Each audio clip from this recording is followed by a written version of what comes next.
Hi guys, it's Kirsty. Today's video is about decision making when we're suffering from OCD and why it can be difficult for us. But before I go into that, I'd like to ask, please do subscribe by clicking on the subscribe button below in order to stay up to date with new videos as they're released. So I wanted to cover this because I've noticed people discussing making decisions and how it's difficult in both the OCD recovery WhatsApp groups and Facebook group. And it's something that I've found difficult on occasions in my recovery journey. And I'm not just talking about big decisions in terms of like moving home or changing jobs or, moving country or anything like that. I'm talking about also day-to-day decisions, small decisions that can sometimes be difficult because of different reasons, perhaps, to why big decisions might be tricky. So firstly, I will talk about making big decisions when we're on our OCD recovery journey, and then I will talk about making, the smaller day-to-day decisions and why that can be difficult for us. So with the big decisions, sometimes you might hear people talking about, oh, you mustn't make big decisions when you're sort of, struggling with mental health difficulties. But what's really meant by that is not that you shouldn't make decisions, it's don't make rash decisions, don't run away from a situation because straight away because it's making you anxious. So for example, if you're somebody suffering from relationship OCD, you don't want to be running away from that relationship because you're having anxiety around it, because obviously that's avoidance. Same as with a job, if you're finding it stressful, it might be that you stick with it for a little bit longer and challenge some of your beliefs surrounding it and see if there's any flexibility before you make the decision to completely pack it in. So, with these kind of bigger decisions like that, we don't want to be pushed around by anxiety. So sometimes it's good to check yourself, why this decision is difficult for you. Is it because it's triggering? Are you avoiding making a change in your life because it's triggering? And obviously, when we're in OCD recovery or anxiety recovery, we don't want to be governed by anxiety, and we don't want to be not doing things out of avoidance. Obviously, larger decisions can be difficult for us because a lot of us who might suffer from OCD or anxiety might see greater risk in certain things than other people. Not that other people don't hold the same irrational beliefs as us, but we might have a stronger emotional reaction to kind of when we imagine worst case scenarios, and we might have a greater talent for imagining the worst case scenarios. So we might place greater risk on making the wrong big decision, and start awfulizing what would happen if we did make the wrong decision. So then we can find ourselves absolutely agonizing over this choice for ages, and simply staying stuck where we are because we're too afraid to make a choice either way because we're frightened of making the wrong choice.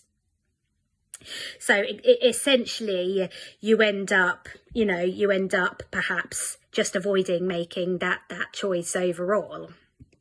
Quite often when it comes to making big life decisions, the fear is making a mistake. So here, once again, it's looking at the acceptance piece in order to help us with making decisions that are based on choices that we want to be making and not choices that we're making out of fear.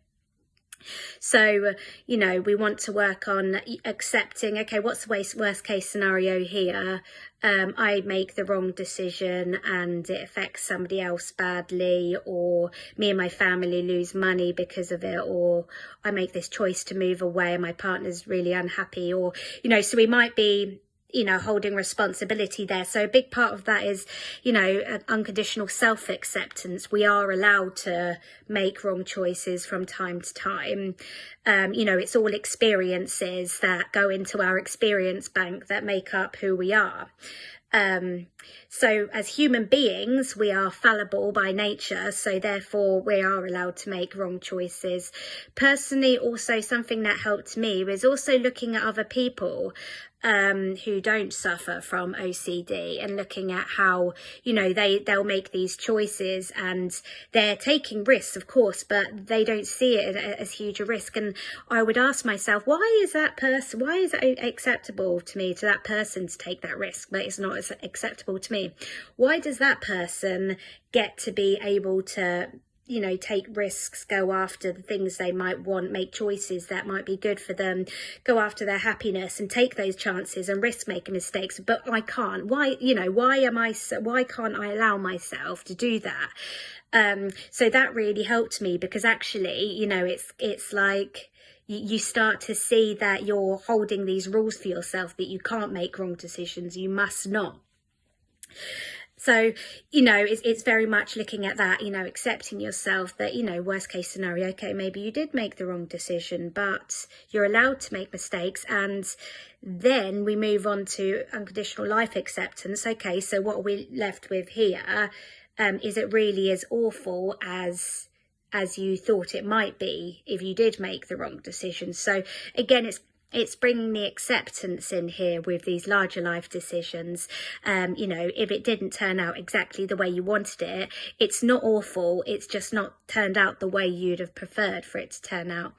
And you could start, you know, you could consider, if you wanted to dispute this, you could consider, okay, what would I do then? You know, how would I cope with it if worst case scenario did happen, I did make the wrong choice and this, that and the other happened? And then you start to see practically, of course you could stand it, it's not as awful as you thought. So there's that with the, you know, making larger decisions, which, you know, it's not easy for anyone, whether you're struggling with mental health difficulties or not. But obviously with doubt being, you know, being the main aspect of, you know, suffering from OCD, it's going to be difficult to trust our own decision making. And sometimes, you know, you just have to put your faith in yourself that you definitely could cope with the worst case scenario if the decision didn't work out for you. So there's those big decisions that a lot of people would struggle to make. But then there's also the smaller day-to-day decisions, which other people don't have issues with, but we might still have issues with if we're struggling with OCD or anxiety. So one of the big reasons for this is because when we're recovering from, or when we're suffering with or recovering from, you know, conditions like anxiety and OCD, a lot of our mental energy is being used up on, you know, trying to rid ourselves of the uncomfortable feelings, or it might be mental compulsions. You know, our brains are going in overdrive, so it doesn't leave as much mental energy for making, you know, decisions and thinking straight. I did a video about brain fog and covered this in that video, where, you know, just being able to, you know, remembering some small things day to day might be difficult, and simply making the choice of whether you want broccoli or peas with your meat for dinner could be a decision that actually really annoys you when your partner asks you, because you're struggling to either make a choice between those things. So, you know, it's kind of like it's another thing that, if we're asked a question as simple as that, it's another thing that our brains, that we have to, you know, working on our brains when we're already working in overtime. So that's one of the reasons why that might be difficult for us to do, just to make small day-to-day decisions. There may be other decisions during the day that we overestimate, you know, the consequences of making the wrong decision. For example, for me, I might be considering, when I was at my old job and I was commuting into central London from the outskirts, I would deliberate over, you know, which route to take, and because I wanted to make sure my journey was as short as possible, which to some people that wouldn't be something that you would necessarily need to overthink, but to me that felt huge, because I placed so much importance on time and saving time, because I was stressed with my job and I was trying to work on my OCD recovery. So I was awfulizing, you know, if I didn't manage to make it to the gym and I didn't manage to eat dinner before 7. I basically was, you know, I kind of was trying to over control when I was doing things to make sure that there was you know, nothing that stressed me out in the day, and so I could make sure I fitted everything in exactly how I wanted. So I would deliberate massively over which train to get, because the consequences of getting the wrong one felt really big to me at the time when I was struggling that much. So that's another reason why simply making small day-to-day decisions might be difficult, because we want to feel in control of everything in our day. We want to minimize any stress in order to minimize our anxiety. So if you think about it, that kind of deliberating so much over that kind of thing is almost a way of trying to avoid the discomfort of anything throwing you off your daily routine or anything like that. It's kind of almost like not being willing to allow any flexibility in our day. So in terms of these kinds of things, I found myself reacting in different ways, basically, when I found it hard to make day-to-day decisions. I have found sometimes that I just would refuse to make the decision at all. Like if it's a small decision like what to have for dinner, because I just didn't feel like I had the mental capacity. And another reason for it was actually, for me, is because I'd spent so much time ruminating about everything. I was just like, I can't make I can't make a quick decision here, so I'm just not going to think about it at all. And then after a while, I was a bit like, okay, so I need to start trusting myself and, you know, making decisions. So then I wouldn't give anything any thought, and I'd just make snap decisions, because I was like, no, again, I'm not going to refuse to make a decision, but I refuse to think about it. So I'm just going to go, that one. So again, that's kind of an avoidance, because it's refusing to think about. Think about even small things like what to have for dinner or where to go for dinner. So it's something I've noticed myself doing as well. So it's a kind of avoiding having to think about it. So like where, you know, not making a decision or just making snap decision without even thinking about it. So here I think it's my advice would be, and this is what I have to apply to myself, if you're avoiding something, then maybe you should try not to avoid it, and you should maybe have a little, you know, give it a little bit of thought where you should go for dinner that night, because, you know, why should you not go somewhere, you know, get to make a choice of where to go for dinner? And is it really so, you know, what are you really in the mood for, peas or broccoli? So try not to avoid making these small decisions, push them on other people all the time, just because perhaps, you know, you can't be bothered to think about it, or you can't be bothered with having to discuss it, or the other person not being happy and then it's your fault or anything. Because these are all avoidance behaviours, and it's all avoiding being uncomfortable, and that's one of the things that gets us into the OCD cycle. So these small things that we can do to change, little things like making small decisions day to day, these are all little things that we can do and change about the way we behave to help chip away at OCD long term, because it might not seem like a big deal, but it's one small thing that helps you kind of show your brain that you're willing to be uncomfortable.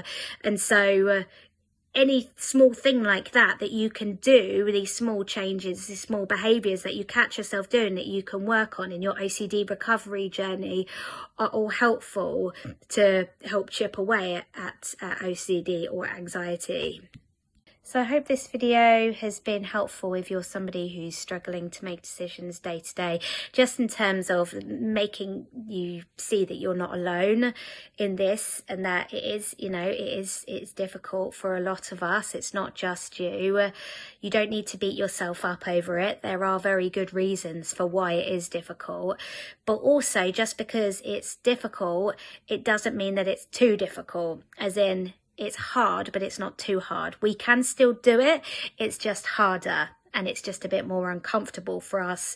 So, you know, it's exposing ourselves to that discomfort, and also accepting that there will be risks involved with some decisions that we choose to make. But nothing in life is completely risk-free, and we don't want to be holding ourselves back from doing the things that we want to do in our life because of OCD, because OCD will just continue to take and take and take and make our lives smaller if we allow it. So anything that we do that shows OCD, that we're willing to be uncomfortable, we're willing to accept worst case scenario, is us taking power back and working on our recovery.